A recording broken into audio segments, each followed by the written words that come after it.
Life Center Online family, guys, thank you again for being with us today. We hope that you're encouraged by today's service. I want to summarize a few key points of Apostle Don's message today. You know the outcome. Instruments and songs serve several kingdom purposes. Let's talk about them. Number one, it's the celebration of God's nature and works.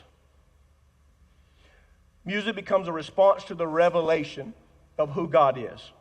Israel sang after deliverance from Egypt because worship naturally erupts where people recognizes God's power and his influence and his faithfulness. So part of the reason that we come together is to celebrate God's nature and his works, to say that my hands can create a lot of things, but my hands cannot create what God creates. So part of our gathering and celebration is we're celebrating what God does, the nature and the works of what he does, that there are things that only God can do that man cannot do. Secondly, the purpose that we come together is remembering covenant. Songs help preserve testimony and identity. Many biblical songs retold throughout the Old Testament that God's acts to each generation so they would not forget his faithfulness. Worship, write this down if you're taking notes, worship becomes collective memory. It's our collective memory to remind each other of what God does. The songs that we sing because it reminds us of how faithful and big and true and God is, that he can do signs and wonders and miracles, so that we don't forget, that we bind them on our heart, that we're in covenant with each other and with God. Thirdly, spiritual warfare. Sound was understood to affect spiritual atmosphere. I can, from my own home and place of comfort, stand alone and create an atmosphere, and I can do some spiritual warfare, but it's nowhere as powerful as when there's two. Because there's an exponential law. It works in every dynamic, in fact. It works in every realm. One can put 1,000, two could put 2,000. That's good math. But it's not kingdom math, is it? One can put 1,000, two can put 10. So while I have the ability to do spiritual warfare, and it's wonderful and it's great, I collectively need that as a people to come together. What we did today could not be done just by an individual. And the great revelation, the voice of the believer, meaning we each have a voice, and as believers, there's been a great revelation God unfolded to us, but we have to be careful that the voice of the believer, the sum total is always greater than the individual parts. That's a kingdom principle. The sum total is always greater than the individual parts. I just told you that. That's the same thing I just told you. One can put 1,000 to flight. Two can put, so the sum total is greater than the individual parts. The one can only put 1,000. Two can put 10,000. Is this too math oriented?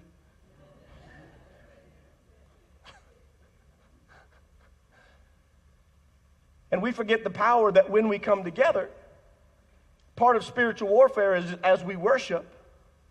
That's what happened to Jehoshaphat. Jehoshaphat, singers go out with the army and they demonstrated something powerful. The battle belonged to God before it belonged to man. I look back over my life and think, how many battles did I fight that I probably should have been worshiping?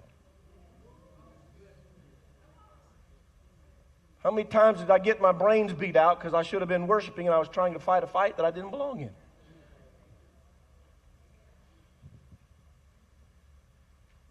That's why worship often precedes battle. And part of coming together is to prepare ourselves for what's coming in the next week. I believe that. I believe the greatest thing we can do is come together collectively and begin to worship God. Use the instruments and our voices, the things that we have, and enter into spiritual warfare. Number 4, there's a prophetic release when we worship. Music and prophecy are very, very, very connected throughout the Bible. Certain passages describe musicians playing while prophetic revelation flowed, all throughout the Bible. Sound created sensitivity to sight, to the spirit, to being able to see things.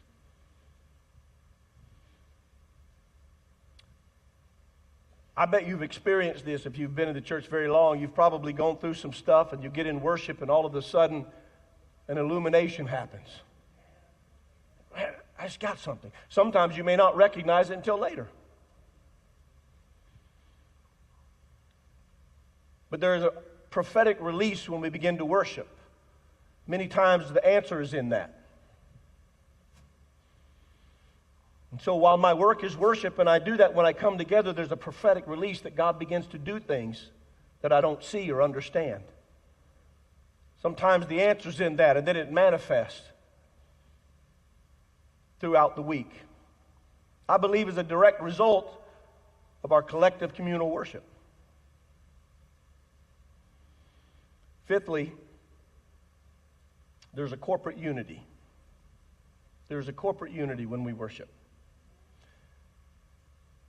I want you to hear this, because as simple as it is, it's so divinely powerful.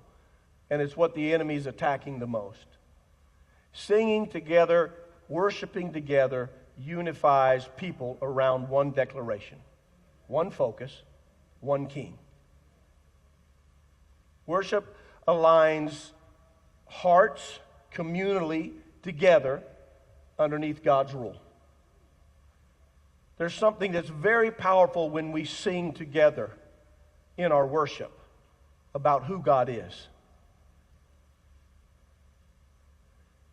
And if I was the enemy and I was going to destroy God's people, I would do it by fragmenting the community. I would get you offended. I'd make you mad. I'd get you separated from the flock. I'd get you and Jesus doing your own thing. Don't need nobody. I'd get you going church to church and becoming spiritual.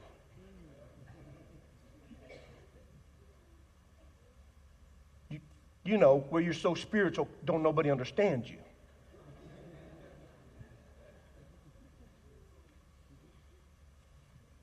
But the truth is, we need community. We need to work through issues as a community. We need to be together as a community.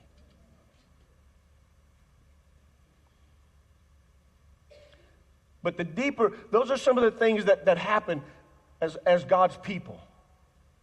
But the deeper kingdom understanding comes in this. Music without surrender becomes performance. If we don't have surrendered hearts to God, then it's just performance. All throughout the Bible, you know this, God repeatedly rebuked Israel when their songs existed without obedience. Remember, our mark today, our modern mark today, where we've missed it and we've got off track, is that we think the mark of maturity is revelation, how much knowledge you have. The more knowledge you have, then the more mature we think you are. When you find that in the Bible, come see me, but I'll give you a little secret. You won't find it, so don't waste your time. It's not in there. In fact, Paul said all it does is puff you up. The mark of maturity has never been how much knowledge you carry. The mark of maturity is obedience unto God, submission unto God. Ask Moses. Okay. He started off talking about how important the church is. Part of the reason we come together in church service is to celebrate God's work and specifically what he has done, that he's done for us what only he can do. And it's also important to remember how great God is and the miracles that he's performed. There is corporate unity when we worship together. Singing together unifies people together. It's powerful to sing together to honor the Lord. He also said that music without our hearts surrendered to God becomes performance. God doesn't want our singing if our lives are not surrendered to him. God responds to authenticity, to purity, to truth. We can sing Revelation all day long, but we need to live it. Before we sing to the Lord, God desires that our hearts are fully yielded to him. And lastly, Apostle Don said that sound matters. The example he gave was the battle at Jericho and how the Israelites worshiped before the walls of Jericho fell. So often, worship will precede the battles that we have in our lives. The more that my sound aligns with God, the more influence that I will have. We want to invite you to join us in person whenever you can, and also invite you to be an online member as well, and invite you to give your life to Jesus and become a kingdom citizen. We have a number of events available for you on our website, as well as we have a Connect card if you need special prayer. Thank you again for joining us, and may God bless you with truly abundant life this week. From the Life Center, we love you.